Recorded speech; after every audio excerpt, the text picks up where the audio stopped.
Hello guys, welcome to my YouTube channel अपने वाले coders. तो यार, ये हमारे ऊप्स कोड्स का लेक्चर नंबर 1 है, जिसमें हम कवर कर रहे होंगे कि ऑब्जेक्ट ओरिएंटेड प्रोग्रामिंग होती क्या है, क्लासेस क्या होती हैं और ऑब्जेक्ट्स क्या होती हैं। तो बिना किसी देरी के स्टार्ट करते हैं। Let's get started.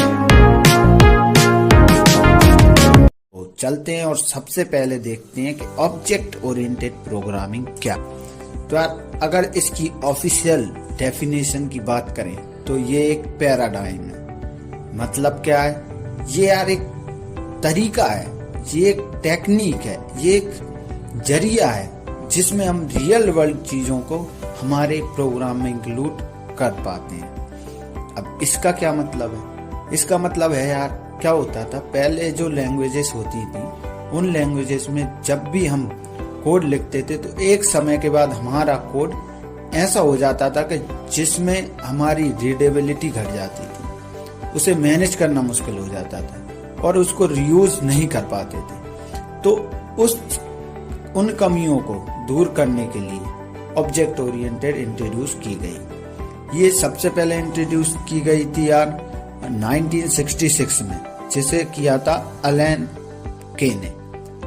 तो उनका उद्देश्य क्या था यार? उनका उद्देश्य था कि हम हमारे कोड को रीयूज कर सकें, अच्छे से मैनेज कर सकें और उसे रीडेबल बना सकें। बस इतना ही उद्देश्य था उनका इस ऑब्जेक्ट ओरिएंटेड को इंट्रोड्यूस करने का।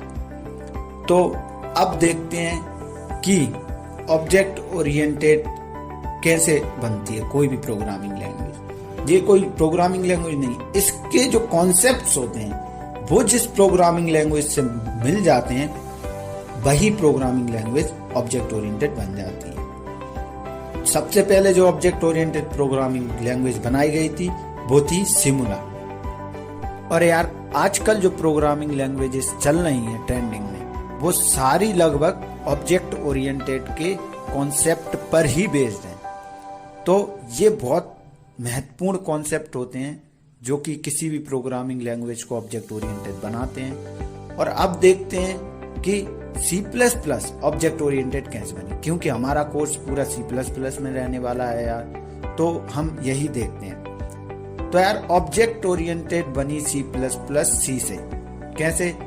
जब C बनी थी तो उसमें वो एक प्रोसीजरल लैंग्वेज थी। तो उसमें जो विजार्ड ने स्ट्रप थे, उन्होंने क्लासेस एंड ऑब्जेक्ट और ऊप्स के कुछ कॉन्सेप्ट मिला के उसे ऑब्जेक्ट ओरिएंटेड बनाया। तो उन्होंने सबसे पहले इसे नाम दिया था यार C विद क्लासेस।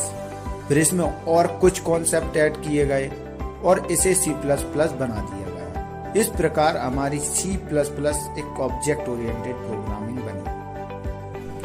अब हम देखते हैं यार कि क्लासेस क्या होती हैं और ऑब्जेक्ट्स क्या होती हैं। ये दो बहुत ही इम्पोर्टेंट कॉन्सेप्ट है ऑब्जेक्ट ओरिएंटेड प्रोग्रामिंग। तो क्या होती हैं ये क्लासेस? तो यार, मैं कहूंगा क्लासेस कुछ नहीं, कॉपी होती है ऑब्जेक्ट की। इसका क्या मतलब है? इसका मतलब है कि जो क्लासेस जो होती हैं वो सिर्फ एक ब्लूप्रिंट होता है ऑब्जेक्ट का। इसे ना कोई मेमोरी मिलेगी, ना इसे कोई जगह मिलेगी सिस्टम के अंदर। ये सिर्फ एक रेफरेंस, इसे सिर्फ एक रेफरेंस मिलेगा बस, जब तक ये क्लासेस बनेंगी। लेकिन जब हम इसे इम्प्लीमेंट करके ऑब्जेक्ट बना देते हैं तो वो मेमोरी ले लेता है, उसे जगह लोकेट हो जाती है मेमोरी में, और वो वहां पे हम कोई भी डेटा स्टोर कर सकते हैं। और यार, क्लासेस जो होती है ना, ये यूजर डिफाइंड डेटा टाइप होती है। मतलब इन्हें हम खुद बनाते हैं। आपने पहले पढ़े होंगे इंट, फ्लोट, कैर, ये सारे हमारी किसी भी प्रोग्रामिंग लैंग्वेज में पहले से बने आते हैं। लेकिन ये क्लासेस जो होती है ना, ये हम खुद बनाते हैं। और दूसरी बात क्या है क्लासेस में याद रखने की, कि ये मल्टीपल डिफरेंट टाइप के डेटा टाइप को रखने वाला डेटा टाइप है। ठीक है, बस इतना ही याद रखना है कि ये मल्टीपल या डिफरेंट टाइप के डेटा टाइप को रखने वाली क्लासेस होती है। ये एक डेटा टाइप ही है, लेकिन जो यूजर डिफाइंड है। ओके, अभी हमने एक वर्ड बोला जो कि है ऑब्जेक्ट। अब ये ऑब्जेक्ट क्या होते हैं? तो यार, मैंने कहा ऑब्जेक्ट जो होता है वो इंस्टेंस ऑफ अ क्लास होता है। इसका मतलब कि क्लास जो थी वो एक कॉपी थी, लेकिन जब हम ऑब्जेक्ट बना लेते हैं तो वो उस क्लास का इम्प्लीमेंटेशन हो जाता है। पहले क्लास को कोई जगह नहीं मिलती, लेकिन जब हम ऑब्जेक्ट बना लेते हैं तो उसे हमारे सिस्टम में मेमोरी एलोकेट हो जाती है। बस ऑब्जेक्ट अगर रियल वर्ल्ड में देखा जाए तो मैं ऑब्जेक्ट हूँ, आप ऑब्जेक्ट हैं, जो भी हमारे आसपास जानवर हैं वो ऑब्जेक्ट हैं। तो ऑब्जेक्ट जो होती है मेन एंटिटी होती है किसी भी ऑब्जेक्ट ओरिएंटेड प्रोग्रामिंग की। ऑब्जेक्ट अगर आपने समझ लिया तो ऑब्जेक्ट ओरिएंटेड प्रोग्रामिंग आप बहुत आसानी से समझ लो। तो ऑब्जेक्ट मैंने कहा कि बस इम्प्लीमेंटेशन है क्लास की, बस क्लास एक कॉपी थी लेकिन ऑब्जेक्ट बना दिया हमने उस क्लास का, तो मतलब हमने उसका इम्प्लीमेंटेशन कर दिया उस क्लास का। ठीक है, अभी हम एक एग्जांपल से और समझेंगे। अब हम एक एनालॉजी से क्लासेस एंड ऑब्जेक्ट को समझने की कोशिश करते हैं। तो मैंने कहा यार मुझे एक घर बनाना है, तो मुझे क्या करना होगा? सबसे पहले ऐसा तो है नहीं कि मैं बोल दूंगा बिल्डर से भैया मुझे एक घर बना दे और वो बनाने लगे, ऐसा नहीं होगा। मैं पहले एक स्ट्रक्चर तैयार कर लूंगा मेरे घर का कि मेरा घर कैसा होने वाला है।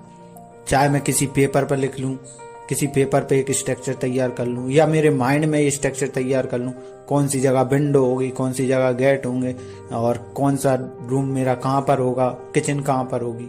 तो उसके लिए मैं एक ब्लूप्रिंट तैयार कर लूंगा मेरे घर का। अब लेकिन उसका कोई मतलब नहीं, उसका कोई अस्तित्व नहीं, अभी वो सिर्फ एक कॉपी है कि हाँ ऐसा ऐसा होगा, लेकिन वो है नहीं, अब रियल में है नहीं, एग्जिस्ट ही नहीं करती अभी वो दुनिया में। तो अब वो एग्जिस्ट कब करेगी? जब मैं उसे बनवा लूंगा, रियल में बनवा लूंगा। मैं बिल्डर से बोलूंगा भाई मुझे ऐसा ऐसा घर बनाना, यहाँ पे ये चीज होगी, यहाँ पे ये चीज होगी, तू इसे बना दे। और बिल्डर क्या करेगा?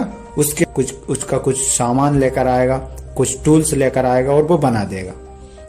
अब मेरा मकान तैयार है, मेरा घर तैयार है, अब ये एग्जिस्ट करता है दुनिया में, इसे जगह मिल गई अब इस दुनिया में। तो ये क्या हो गया? ये हो गया हमारा ऑब्जेक्ट। और जो कॉपी मैंने तैयार की थी इसको बनाने से पहले वो था एक क्लास। ओके, अब आई होप यार अब आपको समझ में आ गया हो, आपको क्लियर हो गया कि क्लास क्या और ऑब्जेक्ट क्या होते हैं। ठीक है, अब बढ़ते हैं आगे और अब देखते हैं इनका इम्प्लीमेंटेशन। तो यार अब हम देख लेते हैं इम्प्लीमेंटेशन क्लासेस एंड ऑब्जेक्ट्स की। तो सबसे पहले हम देखेंगे क्लास की इम्प्लीमेंटेशन। तो क्लास की इम्प्लीमेंटेशन के लिए यार हमें सबसे पहले लिखना होगा क्लास का कीवर्ड, उसके बाद क्लास का नाम, open curly braces, close curly braces and semicolon. बस यही हमारी क्लास का बेसिक सिंटैक्स होता है। अब आप बोलोगे कि हम कैसे मान ले क्लास बन गई? तो यार इसके लिए, इसकी आइडेंटिफिकेशन के लिए हम इसकी साइज प्रिंट करा कर देखते हैं। लेकिन आप बोलोगे उसकी कोई साइज तो होगी नहीं, उसे कोई मेमोरी मिली ही नहीं होगी क्योंकि ये तो एक कॉपी है। तो देखते हैं, हम मेन फंक्शन में लिखते हैं cout sizeof the class और क्लास का नाम पास कर देते हैं साइज ऑफ फंक्शन में और करते हैं अब रन और देखते हैं क्या आउटपुट आता है। तब इसका आउटपुट आया है 1। ये क्यों आया है? क्योंकि यार इसे जगह तो कुछ भी नहीं मिली, ये डेटा नहीं रख सकती कुछ भी, लेकिन इसकी आइडेंटिफिकेशन के लिए कि ये प्रोग्राम में है उसके लिए कंपाइलर ने इसे 1 बाइट दे दी। तो यार अब हम हमारी क्लास में कुछ वेरिएबल्स डिक्लेयर करके देख लेते हैं जिन्हें हम डेटा मेंबर भी कहते हैं। तो करते हैं int a semicolon, int b semicolon, और अब इस क्लास की साइज प्रिंट करके देखते हैं। तो करते हैं cout sizeof and a, जो कि हमारी क्लास का नाम है। अब क्लास का नाम कुछ भी दे सकते हो, जरूरी नहीं आप यही दो, जो आपको देना हो वो आप दे सकते हो। तो अब करते हैं रन और जैसा कि आप देख सकते हो 8 बाइट। तो यार ये अभी ये कोई डेटा नहीं रख सकती, इसे जगह भले ही इसकी साइज आ रही है 8 बाइट, लेकिन अभी इसमें हम कोई डेटा नहीं रख सकते क्योंकि अभी ये रियल में इम्प्लीमेंट नहीं हुई है। तो इसे इम्प्लीमेंट करने के लिए हमें ऑब्जेक्ट बनाना पड़ेगा, वो अभी देखेंगे। उससे पहले हम देख लेते हैं एक और अलग प्रकार का डेटा टाइप इसमें रख के। तो इंट को हटा देते हैं यार, इंट बी को, और यहाँ पे लिख लेते हैं फ्लोट बी। तो अब साइज प्रिंट करके देखते हैं, तो भाई 8 बाइट आ रही है, क्योंकि यार मेरा 64 बिट आर्किटेक्चर है मेरा सिस्टम, इसलिए ये 4 बाइट लेता है, इंट के लिए 4 बाइट लेता है, फ्लोट के लिए इसलिए 8 बाइट आ रही है। तो यार अब हम क्लास को मेमोरी एलोकेट करके देखते हैं। वो कैसे करेंगे? वो करेंगे हम ऑब्जेक्ट क्रिएट करके। अब ऑब्जेक्ट कैसे क्रिएट करते हैं? तो यार ऑब्जेक्ट क्रिएट करने के लिए हम सबसे पहले लिखते हैं हमारे मेन फंक्शन में क्लास का नेम, जो कि हमारे केस में है ए, और फिर लिखते हैं ऑब्जेक्ट, जो उसे नाम देना हो वो हम दे सकते हैं। हम दे रहे हैं मान लो सी हमने ऑब्जेक्ट का नाम दे दिया, और ये हमारा हो गया ऑब्जेक्ट क्रिएट। अब यार हमारी क्लास की अब इम्प्लीमेंटेशन हो गई, मतलब इसे जगह अलोकेट हो गई। अब ये इसमें जो वेरिएबल्स हैं और इसमें जो डेटा मेंबर्स हैं उनको जगह मेमोरी में मिल गई है। अब वो उसमें कुछ वैल्यू रख सकती है। तो अब इसे कैसे चेक कर सकते हैं? सबसे पहले हम हमारे ऑब्जेक्ट को देख लेते हैं उसे जगह मिली है या नहीं। तो हम लिखते हैं सी आउट स्टेटमेंट, और सी आउट लिखने के बाद लिखते हैं एड्रेस ऑफ ऑपरेटर, और हमारा ऑब्जेक्ट लिख देते हैं, और बस रन करते हैं और देखते हैं क्या आता है। तो जैसा कि हम देख सकते हैं हमारा आंसर आया है कुछ हेक्साडेसिमल फॉर्म में। तो ये एड्रेस है हमारे ऑब्जेक्ट का, मतलब ये जो हमें जगह अलोकेट हुई है हमारे सिस्टम में हमारे ऑब्जेक्ट के लिए, वो इस एड्रेस पे है। इस एड्रेस पे हम हमारे डेटा को रख सकते हैं। हमारी क्लास में जो वेरिएबल्स डिक्लेयर हुए हैं उनकी जो वैल्यूज होंगी वो इस एड्रेस पर आके स्टोर हो सकती हैं, क्योंकि अब हमने उसे जगह अलोकेट कर दी है हमारे मेमोरी में। तो ऐसे हमारा ऑब्जेक्ट बन जाता है। तो यार इस वीडियो में बस इतना ही। अगर वीडियो अच्छी लगी हो तो वीडियो को लाइक करें और सब्सक्राइब करना ना भूलें, और आपको इस वीडियो के नोट्स और कोड इस वीडियो के डिस्क्रिप्शन में मिल जाएंगे, और कुछ वहां पे ग्रुप्स भी मिल जाएंगे जिन्हें आप ज्वाइन कर सकते हैं। अब मिलते हैं अगली वीडियो में, तब तक के लिए good day, in the next one.